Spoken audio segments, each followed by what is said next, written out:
All right, welcome back to One More Tune. This is the online version.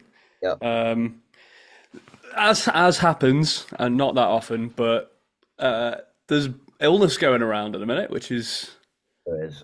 not Every, great. everybody Um, I know is getting it. Everybody, with no exception. this is the season of last minute changes and depping gigs, and Yeah, 100%. uh, yeah. So you've had a bit of a stinker of a week, haven't you? Yeah, I didn't. The thing is, though, I made a good call. I feel like because I didn't have to get cover. Well, I did, but I didn't in the You could have sense. pushed. You could have pushed through and done a Yeah, job, but you probably wouldn't have been super happy with how you were and stuff. yeah, and I learned from previous episodes that we made about burnout, and I learned from the mistakes that I made last time that like basically when I'm not well, well, there's a line you can get through it if it's just a cold or whatever. When you reach a certain point of being not well, and then you sort of, when you push past that line, you sort of push yourself to a point, I think, where The um recovery can take twice as long. lot longer, yeah. And so I made the decision straight up on. I didn't even do a single gig on the Friday. I literally just immediately was like, no. And I spoke to a couple of people, obviously yourself, Danny Jones, Carlos, a couple of musician friends, and said, look, what would you do in this situation? Mainly given that the Saturday gig I had was a private party. And it was so strange because I was so worried about the private party, but in the end, the private party was actually the easiest one. Like they were so chill about it, and they were like, "Look, like we wouldn't expect you to come and do this if you really don't feel Yeah. well. Like you got to put your health first and things." Which it's new to me because you might have experienced that before at a private party. I am used to bars that a lot of times with bars it's less of a personal thing and it's Yeah. more You're you're one of just the roster, aren't you? exactly. So in a bar it's a lot more like, oh, you're letting us down here kind of thing, whatever. So it was a real big change for me, to be honest. To know that, like, actually pulling yourself from gigs wasn't going to be the end of the world. I think that's the really hard thing because we get booked so much on our individuality or personality or performance style. And when there's like a limited number of people who do what you do, to be able Yeah. to swap out like for likes really hard. And you Yeah. think that people are going to be like super disappointed, kind of angry because they can't control it. But actually, yeah, I've not had the only time I've touch wood. I've never had to cancel a private or a wedding through illness. Yeah. Touch wood. Um, but I've tried to cancel private before because when I was still doing the band stuff, there was a good opportunity for the band to go and do something. And I Right. got there's a bit of pressure from the band and stuff to kind of go, can you look at Yeah. Yeah. maybe trying to get this gig covered? And the guy was just a twat about it. Right. Naming no names, not saying when Yeah. this was or where this was, but it just stuff like I gave him one of our other fellow musicians as a stand-in, ready to go. The fact that I could sort it out that quickly, like I don't know.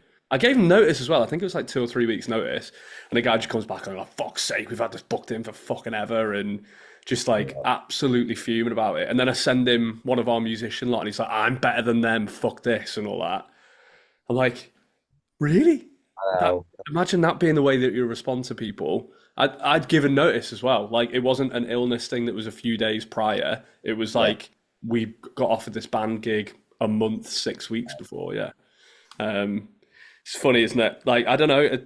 I think half it's a weird thing when you're a bit ill and you don't know whether to call things because you want to see how you are as close to the time as possible Yeah. Because the before thing, calling it. especially with these big paying private gigs, it's like you don't really want to cancel the gig a few days before. Then a few days goes by and you feel better and you feel better. You And could then have all done it. like, I could have done this gig and it's a big payer or whatever because it's a big hit. To a musician to be off for an entire weekend financially. I mean, you don't take that hit lightly, really. But No. if you've got to do it, then you've got no other option, you know what I mean? But especially for me, because I mean, I mostly now only work Friday, Saturday, Sunday. So being off for that weekend, I've essentially lost a quarter of my income for the whole month. You know, that it's a Yeah. big financial sort of impact, which is why, it's so important as a musician to prepare for these kind of things, make sure you've got savings and whatnot. I think the one of the things I've thought about and I've kind of gone back and forward with is, Yeah. you know, the so like health income insurance stuff. 100%. I was Um, thinking about this the other day, it actually. obviously comes up whenever there's like bugs going around and people have to cancel gigs and stuff. But it's one of the I looked at it and the amount you pay per month and the likelihood of when you have to take it out, what you'd have to cover, unless it's like serious injury that means like you're done Yeah, for 6 months or something. yeah, If it's like having to cancel 1 week or 2 weekends of gigs, it's a bit shit. But yeah, if you were putting, I don't know, 20 quid a month into some kind of like income support insurance thing, yeah. I don't think you'd get your money back kind of No, financial wise. and you've essentially probably got to argue with the company Yeah. why they need to pay you and things like Mm-hmm. every insurance company. You know what I mean? Gotta You try have and to find ways out of it. exactly. It's always better. It's funny because I was speaking to say another musician friend of well, say friend, colleague, we don't know him that well. Someone who does very, very well for themselves, shall we say, maybe has played for a reputable fizzy drink brand quite recently. Right. And I was speaking to him about this, and he said to me, and I couldn't stop laughing, and he said, yeah, well, we need to prepare for times like this. He said, what I've always done is, he said, what I've always learned is, he said, go away for the next month and put aside for yourself around about £10,000. And I'm just scratching my head like, what in a month? Like, I mean, I do okay, but come on, Yeah. mate. I mean, like, just put aside 10 grand in a month. And then the best part is he went it, and at least if you get 10 grand put aside, because you know that your bills are paid for like a month if you're ever off. And I'm like, is his Also, bill 10 grand bills. bills 10 grand a month?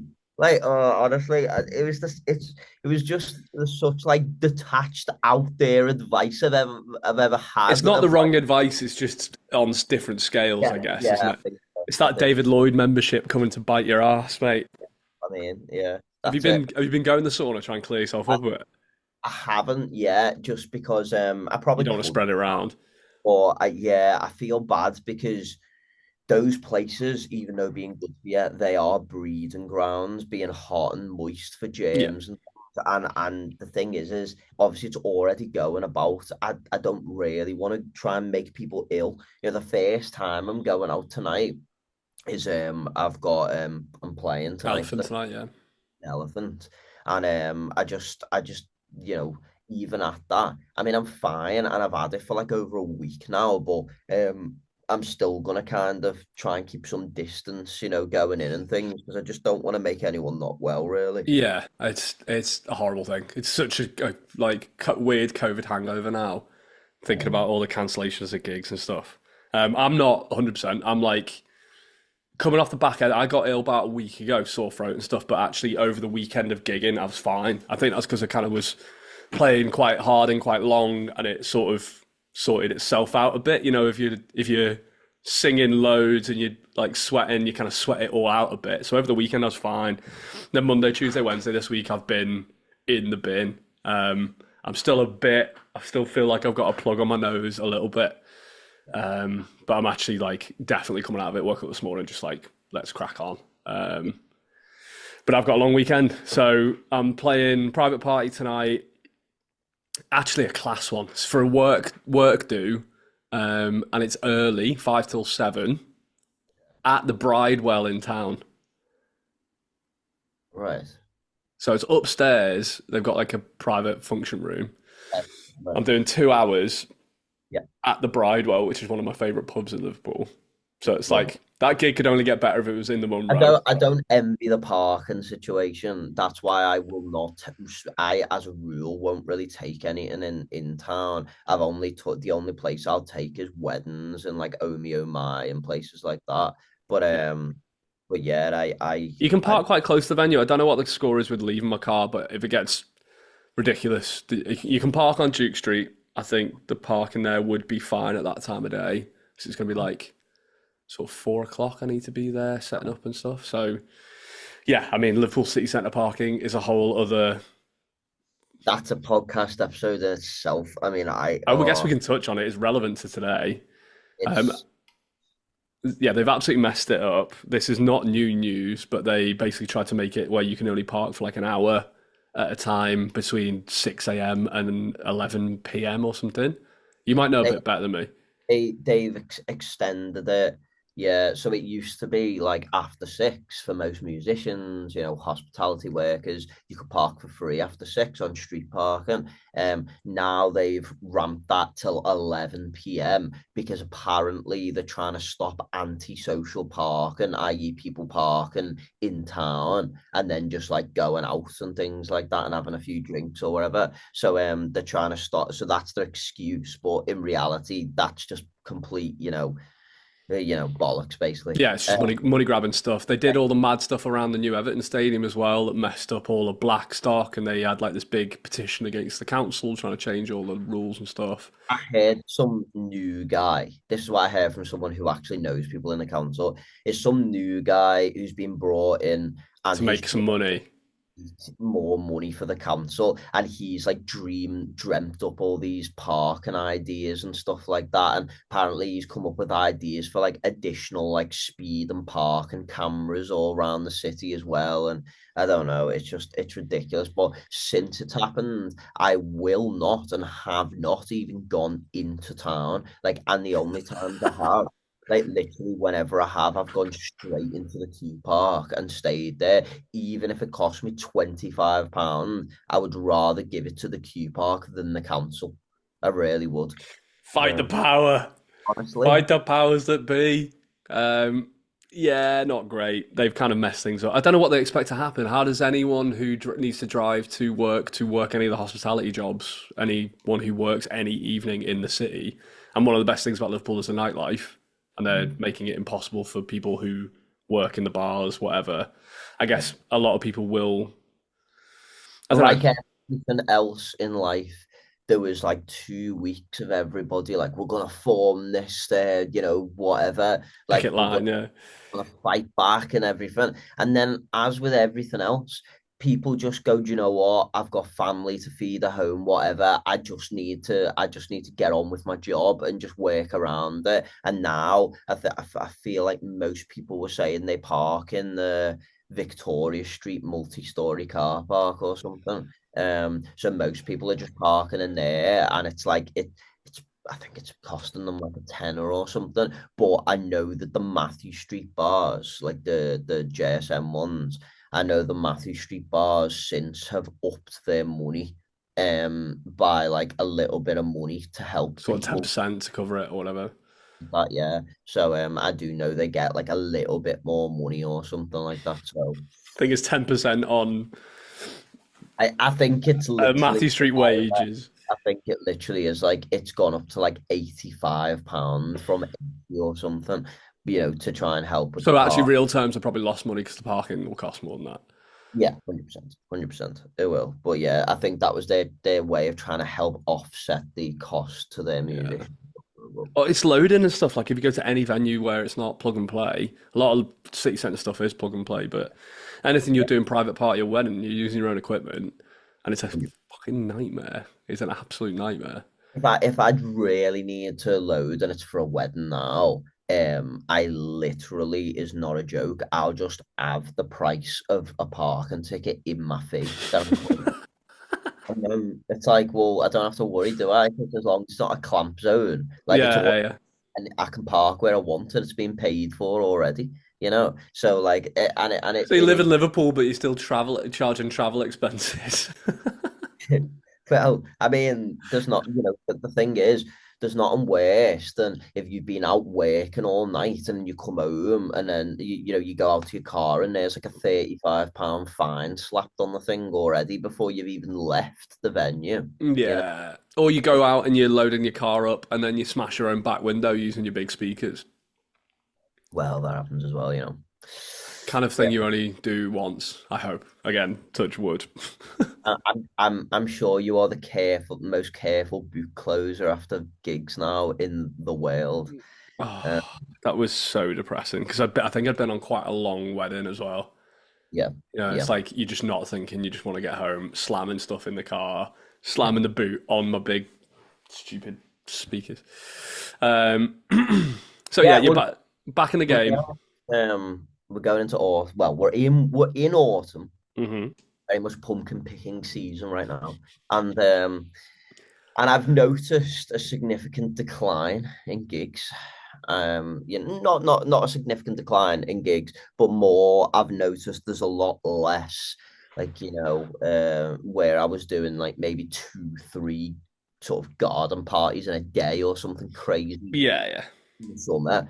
Now it's just very much like one on Friday, one on Saturday, maybe one on Sunday, whatever. yeah. It thins out, doesn't it? That's the thing. That's the thing we're talking about how we're setting up stuff for next year and whether we're able to do some of the Yeah, thing is, so there's different ways of doing gigging, right? You can do weekly residencies. That's quite a common thing. What I was trying to do for a while was do monthly residencies. So I'd give every venue one night, one Friday or Saturday per month. But when it gets to a point where you've got enough privates and weddings, that becomes hard. And this year's been really hard. And I've felt really guilty with some of the bars that have been pretty loyal with me. I mean, I don't know how loyal it would be if I suddenly wasn't playing there. I don't think they'd necessarily miss me too quickly. There's so many other musicians waiting to get gigs. But the tricky thing this year's been just having to cover so much of my pub stuff. We talk about it all the time that you're basically not present in any of those venues during the I summer. messaged somebody the other day from a venue that I have played at for years, right? Literally years. And I didn't play there the whole summer because I was that busy with the privates and things. And just what, like 4 or 5 months I've not played there. Sent them a text message saying, "Hey, just wondering, like, trying to fill maybe some Sunday slots and things, through the winter and that." I was like, "Is there anything going?" And they messaged me back going, "Who's this?" Oh And no! Is and like, it someone you were like nailed on sure they'll know who I'm talking to here? I mean, I think, yeah, yeah. I mean, they literally knew me to the point of like having a laugh with me and everything when I was in the bar and things. I mean, it could just be a case of like the number. Like, obviously, if in an entire summer they've got a new phone or something, maybe, and whatever. I don't know, but like, yeah, it was just a case of like it was very humbling, and it also made me think like how quick it shows how quickly that places move on if you don't play Mhm. there regularly. And it's funny So because we know some musician mates who have steadfast loyalty to the venues that put yeah, them on, keep them busy, give them work every week. And while that's working, it's great. But honestly, as soon as you decide to even vaguely think that that's not what you want to continue doing, yeah, I think you get shown the door pretty quickly, don't you? 100%. It's one of them, but it's definitely made me think. I said to you, I think a couple of weeks ago, oh, like I'm I'm never playing the pubs again. go off. And it's made me think, and more as well, because another reason is because I'm looking at my diary in the winter, and I'm like, if I don't play, I could in theory not play the pubs and get by and pay my bills. I Yeah. wouldn't be able to put much away in terms of savings, but like I get by. But I was thinking that like if I did that though, I'd be bored off my head because some weekends I'd just have one private party, like you know what I Hmm. mean, for like £600, 700, and then and then I'd have no other gigs, and I'd be like, well, what am I gonna do with my winter? Like, I'm just gonna be sat here, like, going and doing the odd private party, and that's it. So, like, sometimes even for the sake of just practicing, learning new songs in front of an audience, and maybe it's just worth it. You know what I mean? To just do that. I think there's a certain percentage of churn that you need for the pub Mm. gigs. I've said it for a while, but I think it's your primary shop window. Yeah, People always come and ask us if they can see us live before. Not always. People sometimes say, "Can I see you live before booking you?" Which is fair yeah, enough because I want to see how you are in a room, what you actually sound like, not on video. And yeah, it's such a good testing ground for new stuff. Where did I play last week? I played Elephant last week, and I did a whole new first set. Like I deliberately played songs that I'd never played live before for my first set. Nice. Um, and that kind of gig's perfect for it because Elephant is a lovely, vibey Oh, it's coffee unbelievable. bar that turns into a more just kind of pints and cocktail bar later on in the evening. But I don't think there's ever any expectation or pressure for it to pop off. If you get some singing along and people interacting and stuff, that's great. You've kind of already nailed it. There's no, I've had people dancing in there before, but it's like that's almost weird because everyone else is it's very seated, sort of like just normal cafe seating or whatever. Yeah. They're No, I perfect. turn it to like the a different corner. Like I have different like performance like sort of things, and obviously like the private parties, not you're wearing the hat of the kind of like party all that. Yeah. In Ireland, it's very much the I really lean on to like the loop station, like doing a lot of like my lead solo and stuff. Lots of reverbs and things. It's very much like Tracy Chapman vibes. That. Yeah. Yeah, it's a funny thing as well. Like I'm always conscious about. We were saying this before the other day about employability and being able to do multiple different things. Like I've had a request in recently for playing after the ceremony and during the wedding breakfast, Okay. and I've done some of that before. But that's not what my main wedding booking usually looks like. My main wedding booking is normally the full rave party evening set, or sometimes afternoon drinks and the evening thing is like a double booking. Yeah. Um, but because I that's not my normal way of going out and doing weddings. The couple are like keen to book me, but they're asking if I've got like they're asking me about my wedding wedding breakfast performances and stuff, and like, do you normally get it going off? What's the situation? What kind of like intensity is it?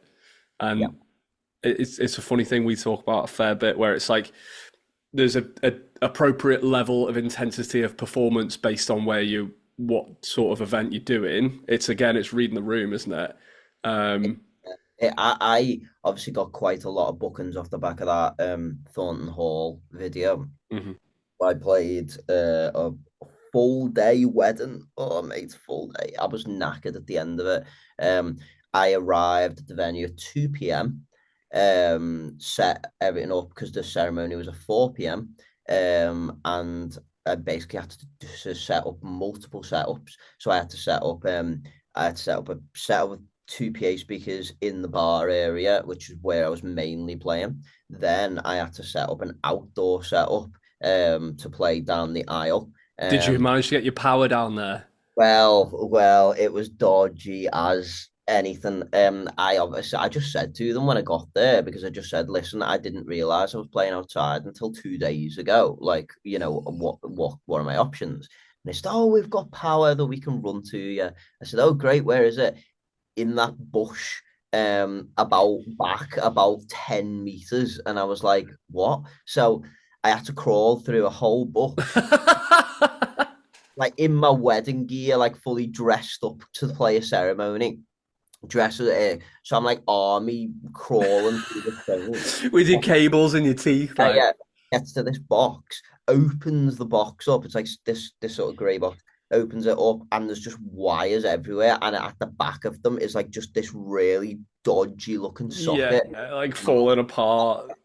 Blow up in this bush. So I plugs it in, gets power, and then as I say, we were fine the whole time. I was like literally worrying, thinking this doesn't seem like it's gonna stay on. Something's gonna blow here or something. But it And then did. it's so hard because like that's all on you. If anything ever happens tech wise that isn't our fault, even if it's not our fault, people look at you and go, "What the fuck have you done? Why is that falling apart? Why is the music stopped? Why is this? Why is that?" Like Yeah, if I did a long wedding on Friday, just gone. That was arrival at 12, and I left at 12. oh Yeah, so that was a long one. But it's even stuff like you leave a playlist on in between your sets, and if I go to go to the loo or go to the bar or whatever, and someone comes and like starts messing with my iPad and like either pauses the music or skips the music, everyone thinks it's on you. yeah, I Like know, you are fundamentally like completely responsible for that side of things. I know. But it ended up good in the end. Um, and I did the final set in a different place again. So I had to Hmm. set up again because they were having the sort of first dance and whatever, and then they wanted my final set, which was the big Party set, yeah. and it was great, And then I posted that video, and then everyone was dancing in the video. And then I had people inquiring, saying, "We'd love you to play for an hour at our drinks reception." And it's like, okay. And they were like, "What is your set? Is it pretty chilled?" And I'm like, "You've messaged me from a reel that you can see everybody jumping up and down to me literally playing Freed from Desire. At And 200 BPM as well. yeah, and you're asking me, is my set chilled for a drink reception? And the answer is yes, it can be. It was just so out of there that people were messaging me. Like I booked 9 weddings off that one video, which Yeah, shows it's the mad. power, like the power of certain videos. Um, I know Danny Jones told me as well that that walking in Memphis video Yeah. that I always take the mick out of him for. But I love that video so much, and apparently he said that one video has probably got him over 100 weddings, and like loads of other videos he's posted, no one cares. Like literally, like Well, we barely. know that from clips from this. It's one thing pops.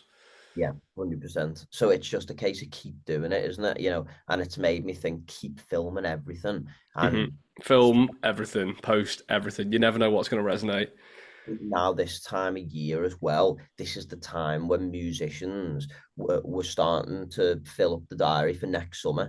And I think this is the time as well where musicians can start to kind of like really sort of sculpt and focus in on the social media. I mean, I've got so many clips from parties over the summer that I've Yeah, just not, you know what I mean? Because I haven't yeah, got round to it. So I'm gonna start now. This is what I've been thinking this week. I thought as soon as I'm feeling better and I'm back into the swing of things, me focus is going to be on social media and nailing all that stuff. yeah. Feel free to edit any podcast clips at any point as well. Well, That that would be also, great. We're saying gigs get a bit thinner on the ground this time of year. That is, yeah, it's a perfect time to kind of take stock and look at where you're at and what you need to work on. Um, for us, it's definitely a good time for the podcast because we did start this going into spring, mhm. which is like, okay, The fact we so kept it going through most of summer and actually we've I only know. tripped up over the last couple of weeks through sort of illness and things Yeah, yeah, yeah. is actually really impressive. The fact that we managed to keep relatively consistent. I think we got to 15 episodes without skipping, something like 100%. that. I And think now so. we've dropped a couple of weeks because we had the beer keller, and then you've been ill and stuff. But um, No, but I yeah, think we'll be back to it, back to it properly, obviously from next week. yeah, Uh, and I think that now that we've got a bit of time, we can explore and look at doing other things. Like there's obviously so many things we want to do with the One More Tune stuff, and we've just not had a chance to be able to do anything.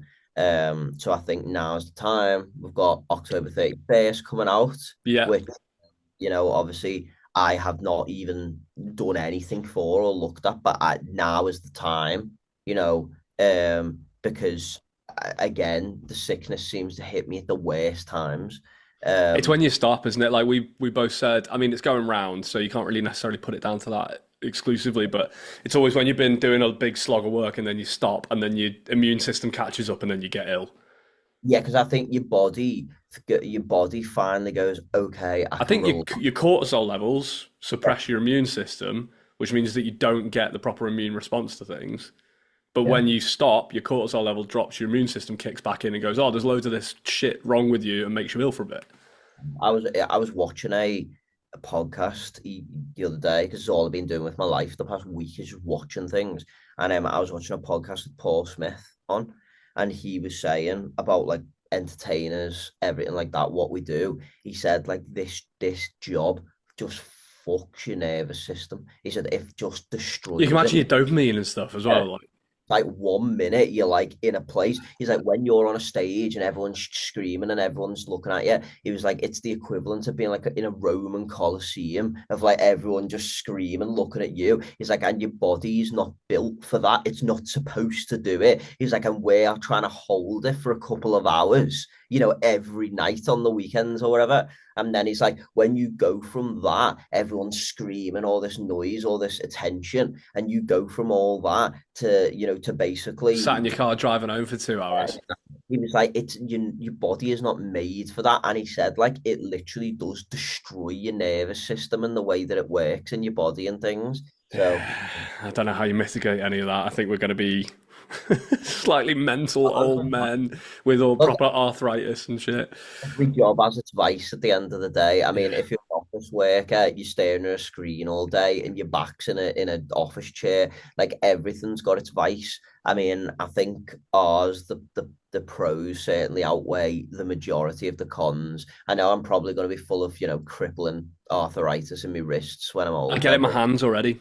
When I've been doing a certain amount of gigs, I can feel my fingers and stuff all being like swollen around my joints. yeah. Proper old man stuff. It's not good. I'm only 30. Don't do this to me now. I know, but we just have so much added pressure onto our joints, especially in our hands, than what most people would have, you Yeah. know. But such is the thing. And if I can't play the guitar anymore, I'll sell everything and buy DJ decks. And Okay, if you couldn't do what we do as a job and you couldn't do DJing because that's just adjacent, what would you do? What do you think you're going to do? um, well, this is sort of still adjacent though. I would Can't be do. in the industry. Uh, You were going to say AV then, weren't you? No, I was gonna say I would probably use my actual degree and I would go into doing like audio for like TV and film or something like that, maybe.